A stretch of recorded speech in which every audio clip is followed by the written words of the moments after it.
Im ersten Land hat ein Mann gewohnt, wo Job geheißt hat. Der war gut und ehrlich, hat an Herrgott geglaubt und hat immer versucht, nichts Verkehrtes zu machen. Job hat 7 Buben und 3 Mädchen und hat 7000 Schafe, 3000 Kamele und 1000 Ochsen. Hat auch eine große Nummer von Arbeiter gehabt. So war Job der reichste Mann vom ganzen Orient.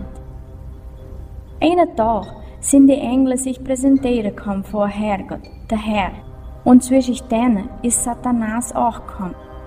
Der Herr hat gefragt, von wo bist du am Kommen? Satanas hat geantwortet, ich war auf der Erde am Fahren, hier und da am Mähen. Da sagt der Herr, hast du meine Diener Job gemerkt? In der ganzen Welt ist keiner so gut und so ehrlich wie der. Der glaubt an mich und versucht nichts Verkehrtes zu machen. Satanas hat geantwortet, möchte nicht an dich glauben, welche sein eigenes Interessen? Du lässt nichts Schlechtes dem passieren, dem seine Familie und alles, was er hat.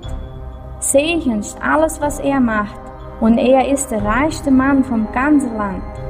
Aber wenn du wegholst alles, was dem ist, siehst du, dass er dich verfluchen tut, ohne gar keinen Respekt.